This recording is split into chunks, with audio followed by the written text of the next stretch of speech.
الحمد لله نحمده ونستعينه أعوذ بالله من شرور أنفسنا وسيئات أعمالنا من يهده الله فلا مضل له ومن يضلل فلا هادي له وأشهد أن لا إله إلا الله وحده لا شريك له وأشهد أن محمدا عبده ورسوله يا أيها الذين آمنوا اتقوا الله حق تقاته ولا تموتن إلا وأنتم مسلمون يا أيها الناس اتقوا ربكم الذي خلقكم من نفس واحدة وخلق منها زوجها وبث منهما رجالا كثيرا ونساء واتقوا الله الذي تساءلون به والأرحام إن الله كان عليكم رقيبا يا أيها الذين آمنوا اتقوا الله وقولوا قولا سديدا يصلح لكم أعمالكم ويغفر لكم ذنوبكم ومن يطع الله ورسوله فقد فاز فوزا عظيما أما بعد فإن خير الحديث كتاب الله وخير الهدي هدي محمد صلى الله عليه وسلم وشر الأمور محدثاتها وكل محدثة بدعة وكل بدعة ضلالة وكل ضلالة في النار أعوذ بالله من الشيطان الرجيم بسم الله الرحمن الرحيم إنما المؤمنون إخوة فأصلحوا بين أخويكم. محترم حاضرین، ہمارا جو جمعہ کے خطبے کا سلسلہ چل رہا تھا وہ مسلمانوں کے باہمی واجب حقوق پر تھا. بہت سارے حقوق بیان کر دیے گئے اور انشاءاللہ آج کے اس جمعے کے خطبے کے اندر انشاءاللہ کچھ اور حقوق بھی مزید بیان کیے جائیں گے جو واجب ہیں. لیکن اس سے پہلے ایک بات میں آپ کے ذہن میں رکھ دوں کہ حقوق جو واجب ہوتے ہیں ایک مسلمان پر فرض ہیں، اتنی خطرناک یہ چیز ہے کہ اگر انسان اس کو ادا نہیں کرتا ہے تو آپ چاہے جتنی بھی عبادتیں کر لیں، کل قیامت کے دن جب اللہ تعالیٰ کے سامنے آپ کھڑے ہوں گے اور آپ کا حساب و کتاب ہوگا تو اللہ کے رسول صلی اللہ علیہ وسلم نے ایک حدیث میں اس کا نقشہ کھینچا ہے، ترمذی کی روایت میں کہتے ہیں کہ وَيَأْتِي قَدْ شَتَمَ هَذَا وَغَصَبَ مَالَ هَذَا، اس نے اس کو گالی دی ہوگی، اس کو مارا ہوگا، اس کے ساتھ زیادتی کی ہوگی، اور مختلف جو حقوق سے متعلق جو غلطیاں ہیں، جو خرابیاں ہیں، اس کو بیان کیا جائے گا. پھر اس کے کہتے ہیں کہ فَيُؤْتَى مِنْ حَسَنَاتِهِ، تو جو شخص ہوگا اس کی نیکیاں اٹھا کر کے دوسرے کو دے دی جائیں گی. محترم سامعین کرام، تو اس کا ایک پہلو یہ بھی ہے کہ انسان جب حقوق کو ضائع کرتا ہے، جب اپنی ذمہ داریوں سے فرار اختیار کرتا ہے اور ان حقوق کو ادا نہیں کرتا ہے، دنیا کے اندر غافل رہتا ہے، وفات ہو جاتی ہے، کل قیامت کے دن وہ چاہے نیکیوں کا پہاڑوں کا ڈھیر لگا دے تب بھی اس کی نیکیاں جو ہے وہ دوسروں کو دے دی جائیں گی. محترم سامعین کرام، تو یہ حق تلفیوں کا ایک پہلو یہ بھی ہے کہ انسان کی عبادتیں بھی وہ بھی ضائع ہو جانے کا خطرہ ہوتا ہے. اسی لیے ہمیں چاہیے کہ ہم جہاں اللہ کی عبادت کر رہے ہیں، اللہ کے حقوق کو ادا کر رہے ہیں، وہیں ہماری یہ ذمہ داری بنتی ہے کہ ہم اپنے مسلمان بھائیوں کے حقوق کو بھی ادا کریں. یہ گفتگو ہوئی. اس کے بعد ہم آگے بڑھتے ہیں موضوع پر. تو ایک مسلمان کا دوسرے مسلمان پر حق یہ بھی ہے. اللہ کے رسول نے فرمایا صلی اللہ علیہ وسلم لا يحل لمسلم ان يهجر اخاه فوق ثلاث ليال. اللہ کے رسول صلی اللہ علیہ وسلم فرماتے ہیں کہ اگر ایک مسلمان کے لیے جائز نہیں ہے کہ وہ اپنے مسلمان بھائی کو چھوڑ دے فوق ثلاث لیال، 3 دنوں تک اس سے بات نہیں کر رہا ہے، اس سے قطع تعلق ہی اختیار کیے ہوا ہے. اللہ کے رسول نے کہا فَيَلْتَقِيَانِ فَيُعْرِضُ هَذَا وَيُعْرِضُ هَذَا، یعنی جب وہ دونوں آمنے سامنا ہوتا ہے تو وہ ادھر دیکھ رہا ہوتا ہے، وہ ادھر دیکھ رہا ہوتا ہے، نظریں نہیں ملا پاتے ہیں.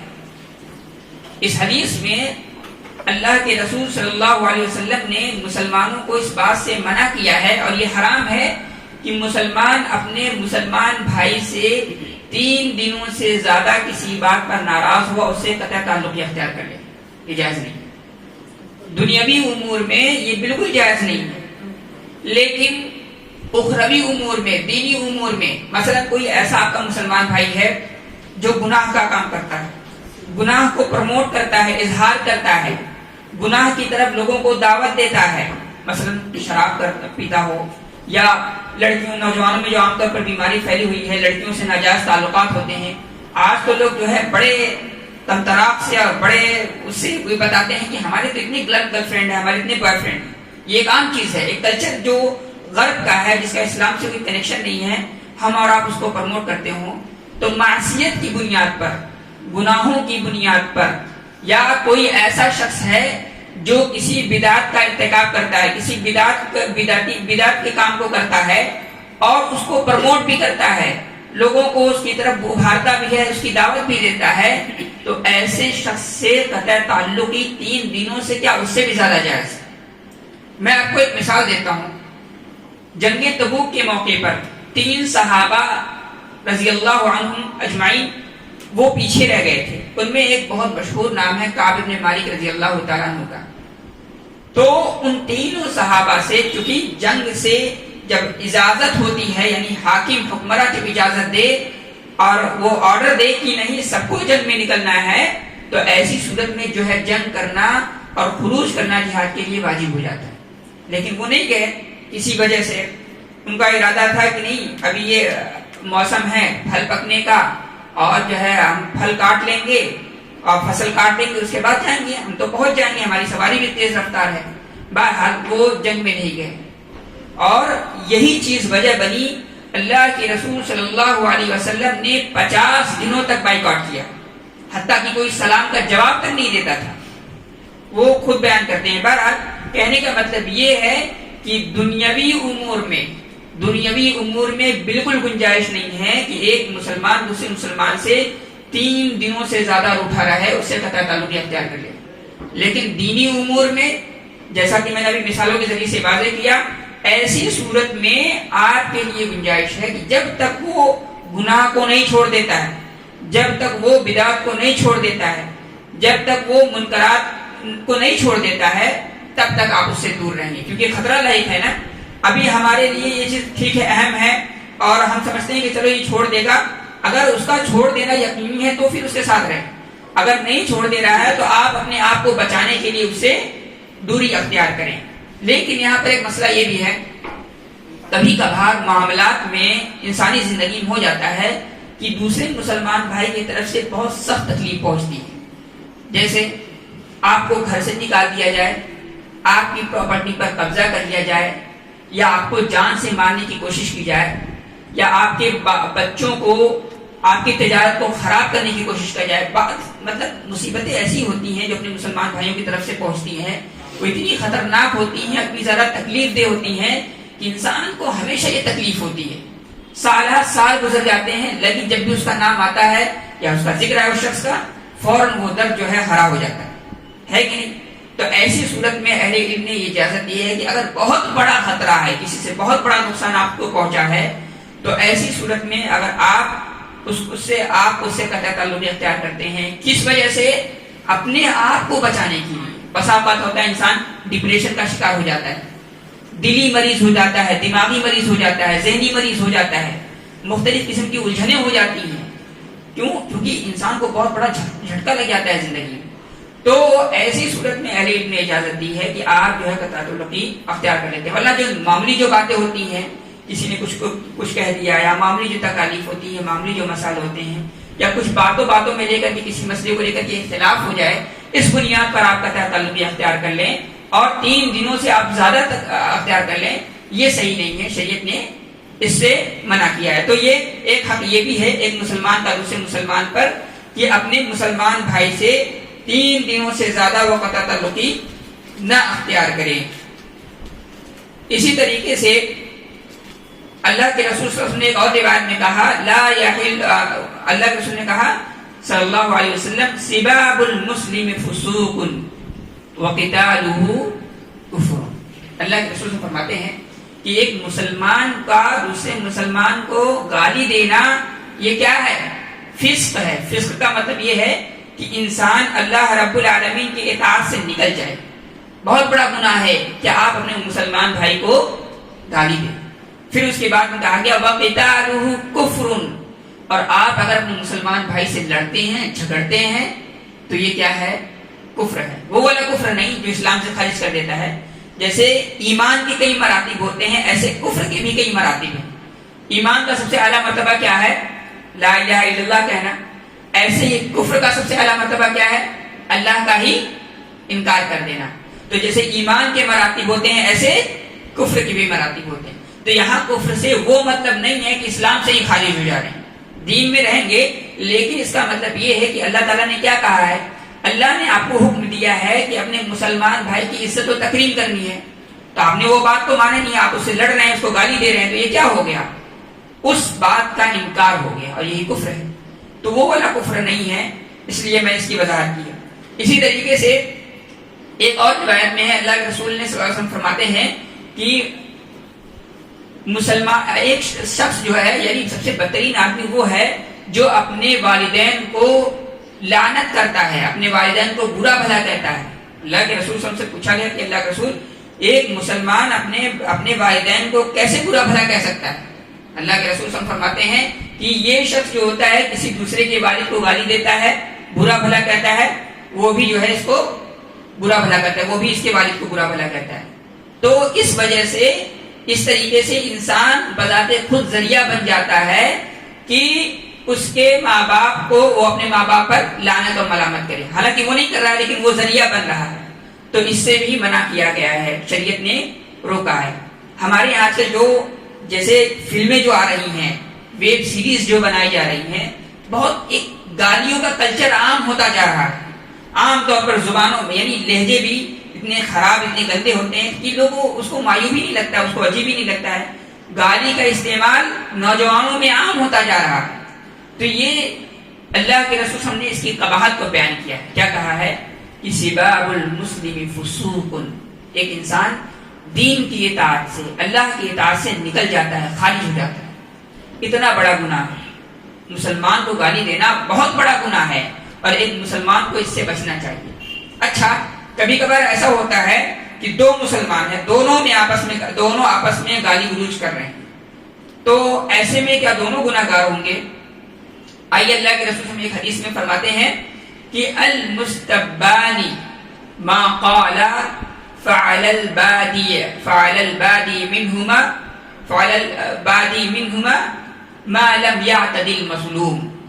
اس حدیث کا مطلب یہ ہے کہ دو شخص دونوں نے آپس میں ایک دوسرے کو گالی دی، اور ایسے میں یعنی برا بھلا کہا، اور ایسے میں جو دوسرا شخص ہے، جو مظلوم شخص تھا، جس کو پہلے گالی دی گئی تھی، تو وہ شخص اگر ان سے یعنی سامنے والے سے زیادہ وہ برا بھلا اس کو نہیں کہہ رہا ہے تو ٹھیک ہے، تو پھر یہ اس کا پورا جو گناہ ہوگا اس شخص پر ہوگا جس نے گالی کی شروعات کی تھی۔ المستبانی ما قال فعل البادی منهما، اللہ کے رسول صلی اللہ علیہ وسلم فرماتے ہیں کہ دو گالی دینے والوں میں سے ان دونوں کو جو گالی دے رہے ہیں، ان ساری گالیوں کا گناہ اس شخص پر ہے جس نے گالی کی ابتدا کی۔ جیسے مثلا میں آپ کو کہوں یا ظالم، اب فلاں نے بھی کہا نہیں تم ظالم ہو، تم مکار ہو، تو اب اس نے کیا کیا؟ ظالم کے ساتھ مکار کو بھی ایڈ کر دیا۔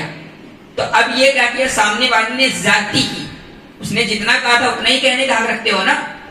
اور پھر اس میں ایک چیز یہ بھی ہے کہ اگر آپ کوئی ایسی گالی دیتے ہیں، کوئی ایسی بات کہتے ہیں سامنے والے کو جو اس کے اندر نہیں پائی جاتی، آپ نے کہہ دیا شرابی ہے، زانی ہے، وہ شراب نہیں پیتا ہے، وہ زنا نہیں کرتا ہے، تو یہ کیا ہو جائے گا؟ یہ بہتان ہو جائے گا، یہ بہتان ہو جائے گا، یہ اور بڑا گناہ ہو جائے گا۔ تو اگر سامنے والے نے کوئی بات کہی ہے تو آپ اس کا جواب اتنا ہی دیں گے جتنا اس نے کہا۔ پھر یہ کہ وہ برائی فی نفسی اس کے اندر موجود ہونی چاہیے، اگر موجود نہیں، اگر آپ نے کہا اس کا مطلب یہ کہ آپ نے الزام لگایا، بہتان لگایا۔ پھر اس کے بعد اللہ کے رسول نے کہا ما لم یعتد المظلوم، کہ جس کو پہلے گالی دی گئی تھی، اگر وہ شخص اس سے یعنی سامنے والے سے زیادہ گالی، اس کی گالیوں کے جواب میں وہ زیادہ گالیاں نہیں دے رہا ہے، تو ایسی صورت میں تو ٹھیک ہے، پورا گناہ وہ شخص پر ہوگا جس نے گالیوں کی شروعات کی تھی، لیکن اگر وہ زیادتی کرتا ہے تو وہ بھی گناہ گار میں شریک ہوگا۔ تو یہ چیزیں دھیان ہونی چاہیے۔ تو اللہ رب العالمین کے نزدیک ایک مسلمان کی قدر و قیمت بہت زیادہ ہے، اتنی زیادہ ہے کہ حتیٰ کہ اگر اسلامی حکومت ہو، ایک شخص ہو، ایک مسلمان کسی کافر کو قتل کر دے تو آپ اس کے بدلے میں کسی مسلمان کو قتل نہیں کیا جائے گا، اتنی بڑی حرمت ہے، اتنا بڑا مقام ہے، کعبے سے زیادہ ایک مسلمان کے خون کی عظمت ہے۔ محترم سامعین کرام، اندازہ کریں تو ہمارے یہاں بالکل عام ہے عزت و آبرو سے کھیلنا، لوگوں کی جان و مال سے کھیلنا بہت عام چیز ہو گئی ہے، لوگوں کو رسوا کرنا بہت عام بات ہو گئی ہے، کسی کو بھی منہ اٹھا کر کے الٹا سیدھا کہہ دیا جاتا ہے، یہ بہت عام ہو گیا ہے۔ تو اس سے ہماری شریعت نے روکا ہے، ایک مسلمان دوسرے مسلمان کے نزدیک سب سے زیادہ عزیز ہونا چاہیے، سب سے زیادہ محترم ہونا چاہیے، یہ ہماری شریعت نے پیغام دیا ہے۔ اسی طریقے سے آگے بڑھتے ہیں، اللہ کے رسول صلی اللہ علیہ وسلم نے اسی طریقے سے جو مسلمانوں کے باہمی حقوق ہیں ان حقوق میں سے یہ بھی ہے تعاون علی البر والتقوی، بھلائی کے کام، نیکی کے کام، اچھائی کے کام میں آپ اپنے مسلمان بھائی کی معاونت کریں، مدد کریں، اس کے راستے میں آپ جو ہے رخنہ انداز نہ ہو، اس کے راستے میں آپ کوئی رکاوٹ نہ ڈالیں، یہ شریعت نے سکھا دیا، ہماری شریعت نے یہ تعلیم دی ہے۔ ہمارے لیے کیا ہوتا ہے، ایک مسلمان بھلائی کا کام کر رہا ہوتا ہے، مثلا کوئی شخص مسجد بنا رہا ہے، تو اب دوسرے جو لوگ ہوتے ہیں مسلکی عصبیت کی بنیاد پر، تعصب کی بنیاد پر ہر ممکن کوشش کرتے ہیں کہ مسجد نہ بنے۔ کوئی ادارہ کھول رہا ہے تو اس میں یہ کوشش کی جاتی ہے کہ یہ ادارہ بند ہو جائے، کوئی اور دینی کام کر رہا ہے تو کوشش ہوتی ہے کہ نہیں یہ بند ہو جائے، کیونکہ ہمارے مسلک کا نہیں ہے نا، یہ کوشش ہو رہی ہے، یعنی مسلکی عصبیت اس حد تک بڑھ جائے کہ جو خیر کے کام ہیں، جو بھلائی کے کام ہیں اس کو روک دیا جائے، یعنی کفر پھیل رہا ہے، شرک پھیل رہا ہے، الحاد ایتھیسزم پھیل رہا ہے، وہ ٹھیک ہے، لیکن کوئی دین کا کام کرے گا نہیں بھائی، یہ ہمارے مسلک کا نہیں، یہ ہمارے مسلک کا نہیں۔ اس کو بنیاد بنا کر کے کتنا بڑا ہم اور آپ نقصان کر رہے ہوتے ہیں، ہمیں اور آپ کو اس کا آئیڈیا نہیں ہوتا۔ حتیٰ کہ جو سماجی کام، جو سوشل ورکر ہوتے ہیں وہ سماجی کام کر رہے ہوتے ہیں، لوگوں کو تعاون کرنا، مظلوم کی مدد کرنا، بیواؤں یتیموں کی مدد کرنا، یہ سب کام کر رہے ہوتے ہیں، اس میں بھی لوگ رکاوٹیں ڈال دیتے ہیں، ارے فلاں کو پیسے مت دینا، وہ جو ہے نا وہ وہابی ہے، وہ ہمارے گروپ کا نہیں ہے، ہمارے مسلک کا نہیں ہے، وہ دوسرے لوگ ہیں، آپ ہمارے یہاں دیجئے نا، یہ کوشش ہوتی ہے۔ سماجی معاملات میں بھی ہم جو ہے متحد نہیں ہیں۔ اللہ تعالیٰ نے کیا سکھایا ہے، تعاونوا علی البر والتقوی، بھلائی کے کاموں میں، نیکی کے کاموں میں ایک دوسرے کا تعاون کرو، ولا تعاونوا علی الاثم والعدوان، شرکشی کے کاموں میں، گناہ کے کاموں میں، ظلم و زیادتی کے معاملات میں ایک دوسرے کا تعاون نہیں کرو۔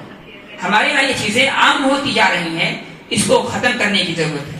بہرحال آگے بڑھتے ہیں، اللہ کے رسول صلی اللہ علیہ وسلم نے ایک اور حدیث میں، اسی حدیث کی میں شرح کر کے میں اپنی بات کو ختم کروں گا۔ اس میں دیکھیں اللہ کے رسول صلی اللہ علیہ وسلم نے کیا کہا ہے، کہا لا تحاسدوا، کہ ایک دوسرے سے حسد مت کرو، ایک مسلمان دوسرے مسلمان سے کبھی بھی حسد نہیں کر سکتا اگر اس کا ایمان کامل ہے۔ پتہ نہیں کیسا ہمارا ایمان ہے، کیسا ہمارا ضمیر ہے، ہماری ضمیر اجازت دیتی ہے کہ ہم اپنے مسلمان بھائی سے حسد کرتے ہیں۔ کیسے پتہ چلتا ہے حسد کرتے ہیں؟ ظاہر ہے کوئی علامت تو ہونی چاہیے، کوئی پہچان ہونی چاہیے نا۔ اگر آپ کا بھائی ترقی کر رہا ہے کسی بھی معاملے میں اور آپ کو دیکھ کر کے نفرت ہو رہی ہے، آپ کے دل میں کراہت پیدا ہو رہی ہے، تو سمجھ جائیے کہ آپ اپنے بھائی سے حسد کر رہے ہیں۔ اگر آپ کا بھائی کسی بھی معاملات میں ترقی کر رہا ہے، اس کو دیکھ کر کے آپ کے دل میں نفرت پیدا ہو رہی ہے، تو سمجھ جائیے کہ آپ اپنے بھائی سے حسد کر رہے ہیں۔ حسد کا جو علماء نے جو تعریف، جو ڈیفینیشن بتائی ہے وہ کیا ہے، کہا التمنی زوال النعمت للہ علی الغیر، یعنی دوسروں کو جو اللہ کی جو نعمتیں حاصل ہوئی ہیں ہم یہاں بیٹھ کر کے یہ تمنا کریں اس کو نہ ملے، ٹھیک ہے ہم جہاں ہیں وہاں ہیں لیکن اس کو نہیں ملنا چاہیے۔ تو اس میں جانتے ہیں کیا ہے سب سے بڑی بغاوت؟ اللہ رب العالمین کا جو فیصلہ ہے اس فیصلے کے خلاف جانا۔ اللہ رب العالمین نے ہمارے حق میں جو چیز طے کر دیا ہے ہمیں اس پہ راضی ہونا چاہیے، ہمارے فلاں بھائی کو جو دے دیا ہے ہمیں اس کے معاملے میں صبر کرنی چاہیے، دعا کرنی چاہیے کہ اللہ تعالیٰ ہمیں بھی اس سے زیادہ دے۔ لیکن یہ کہ نہیں ہمیں نہیں ملا لیکن اس کو نہیں ملنا چاہیے، یہ بہت بڑی خرابی ہے، یہ بہت بڑی خرابی ہے۔ تعلیم کے معاملے میں، تجارت کے معاملے میں آپ دیکھیے چیزیں عام ہیں، گھریلو کوئی اور بھی دوسری دنیاوی امور میں ترقی کرتا ہے تو اتنی نفرت، اتنی کوڑھن، اتنی جلن پیدا ہو جاتی ہے کہ سامنے والے کا چہرہ دیکھنا نہیں چاہتے۔ تو یہ حالت، یہ ماحول بن گیا، اللہ کے رسول صلی اللہ علیہ وسلم نے اس سے منع کیا۔ پھر کہا ولا تباغضوا، ایک دوسرے سے نفرت نہ کرو۔ بغض کا مطلب کیا ہے؟ یعنی آپ کو کوئی بھی ایسا کام نہیں کرنا ہے جس سے آپ کے اور آپ کے مسلمان بھائی کے درمیان میں عداوت، بغض، نفرت پیدا ہو جائے. آپ اس کی چگلی کریں دوسرے سے، آپ اس کے بارے میں الٹا سیدھا الزام لگائیں، بہتان تراشی کریں، ٹھیک ہے، یا اس کے خلاف سازشیں کریں. اس کو پتہ چلے گا تو تکلیف ہوگی کہ نہیں ہوگی، اور پھر یہی چیزیں بغض و عداوت کا ذریعہ بن جاتی ہیں. شریعت نے اس سے منع کیا ہے. آگے بڑھتے ہیں. وَلَا تَنَاجَشُوا، اللہ کے رسول سے فرماتے ہیں وَلَا تَنَاجَشُوا، یعنی تناجش کا مطلب یہ ہوتا ہے کہ ایک انسان کوئی چیز خریدنے گیا، کوئی گھر لینے جا رہا، اب وہاں پر کچھ لوگ بیٹھے ہوتے ہیں، ان کو لینا دینا نہیں ہے، وہاں بیٹھ کر کے اب یہ گیا اپنا، اب وہ پوچھ رہا ہے کہ پراپرٹی کتنے کی ہے یا چیز کتنے کی ہے.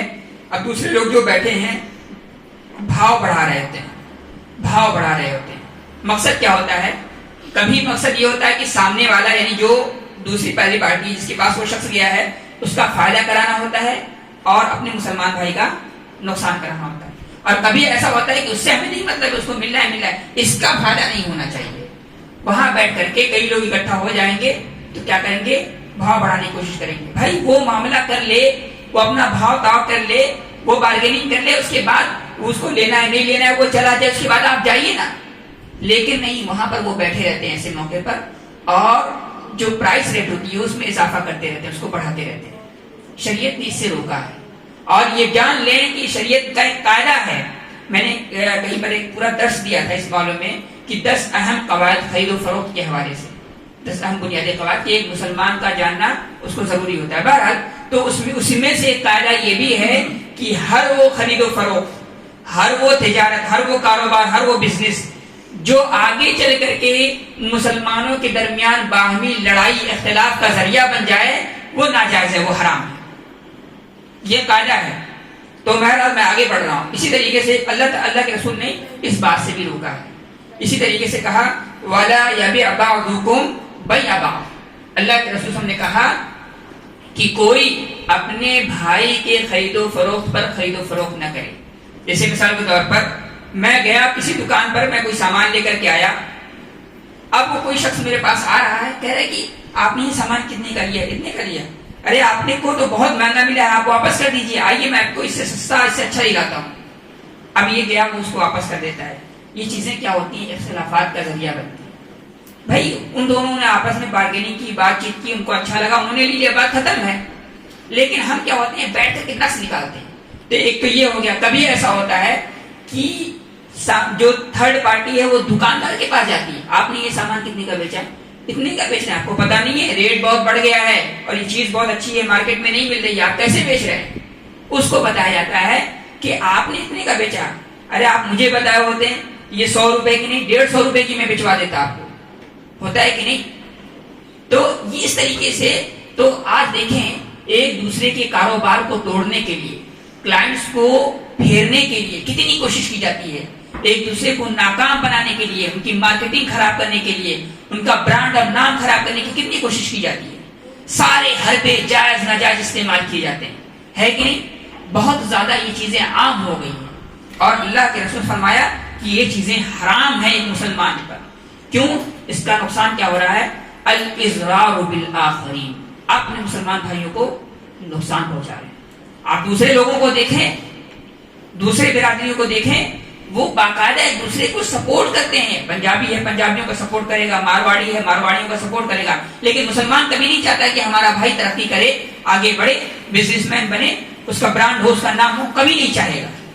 ہزاروں سازشیں اور جتنی کوششیں ہو سکتی ہیں کی جاتی ہیں صرف جو ہے اپنے بھائی کو برباد کرنے کے لیے. اللہ کے رسول فرماتے ہیں کہ وَكُونُوا عِبَادَ اللَّهِ إِخْوَانًا، تم سب اللہ کے بھائی بھائی، وَكُونُوا عِبَادَ اللَّهِ إِخْوَانًا، اللہ کے بندے اور بھائی بھائی بن کر کے رہو. پتہ کیا چلا؟ یہ جتنی چیزیں میں نے گنائی ہیں یہ ساری اخوت کے خلاف ہے. اسلامک جو بردرہوڈ ہے اس کے خلاف ہے، اگینسٹ ہے. اسلام اس کو کنڈم کرتا ہے، رد کرتا ہے. لیکن ہم اور آپ کیا ہیں؟ مسلمان ہیں اور ساری چیزیں کیے جا رہے ہیں.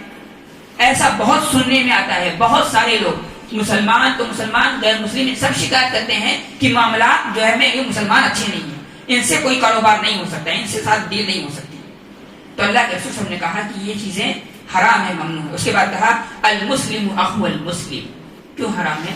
اس لیے کہ ایک مسلمان اپنے مسلمان کا بھائی ہے، تو بھائی کا عزت و احترام اور اس کے بارے میں اچھی رائے رکھنا، اچھے خیال رکھنا یہ ایک مسلمان کے لیے ضروری ہے۔ اسی طریقے سے میں آگے بڑھتا ہوں، اللہ کے رسول فرماتے ہیں لا یظلمہ، کہ وہ اس پر ظلم نہیں کرتا ہے، ولا یخذلہ، اور وہ کسی مصیبت میں گرفتار ہو تو اس کو ویسے ہی نہیں چھوڑ دیتا ہے۔ ہمارے یہاں ایک بھی چیز عادت ہوتی ہے، دیکھتے ہیں کہ دو لوگوں میں لڑائی ہو رہی ہے، دوسرا شخص جو ہے اس میں سے مظلوم ہے، لڑ رہا ہے، پٹ رہا ہے، مارا جا رہا ہے، اس کا نقصان ہو رہا ہے، رو رہا ہے، گر گرا رہا ہے، لیکن کوئی مدد کے لیے آگے نہیں بڑھتا ہے۔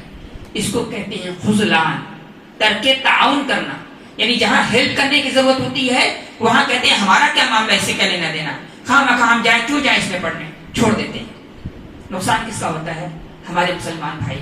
اس کے بعد دیکھیں، ہمیں ایران دوران کی فکر رہتی ہے، فلسطین میں اتنی وہ ہو رہی ہے، یہاں یہ ہو رہا ہے، اتنے مسلمانوں کو ستایا جا رہا ہے، لیکن ہم اور آپ جو یہ کر رہے ہیں ظلم و زیادتی، اس کی ہمیں خبر نہیں ہے۔ سب سے زیادہ برننگ ٹاپک کیا ہے ابھی جو چل رہا ہے کرنٹ میں؟ فلسطین پر حملے ہو رہے ہیں، یہاں یہ ہو رہا ہے، وہاں ہو رہا ہے، لیکن یہ جو ساری خرابیاں جو میں نے گنائی ہیں، اس کے علاوہ جو پچھلے خطبوں میں وہ ہمارے سماجی سوسائٹی میں موجود ہے، ہمارے اور آپ کی کوئی توجہ نہیں ہے، تو یہ سوچنا چاہیے۔ اس کے بعد اللہ رسول فرماتے ہیں وَلَا يَحْقِرُهُ، ایک مسلمان اپنے مسلمان بھائی کی کبھی کو ذلیل نہیں کرتا ہے، کبھی حقیر نہیں سمجھتا ہے۔ پھر کہتے ہیں التقویٰ ہا ہنا، تقویٰ یہاں ہوتا ہے، دل میں ہوتا ہے۔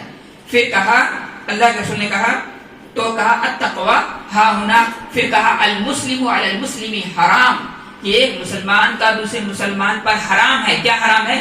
دمہ ومالہ وعرضہ، اس کا خون، اس کی مال، اس کی عزت و آبرو، یہ ساری چیزیں حرام ہیں۔ تو یہ چند حقوق تھے جو واجب حقوق تھے، جس کا یہ آج چوتھا خطبہ ہے جس میں میں نے کمپلیٹ کیا ہے۔ اللہ تعالیٰ سے دعا ہے رب العالمین ہماری اور آپ کی اصلاح فرمائے، آمین، اور مسلمانوں کے حوالے سے ان حقوق کو ادا کرنے کی توفیق عطا فرمائے، آمین۔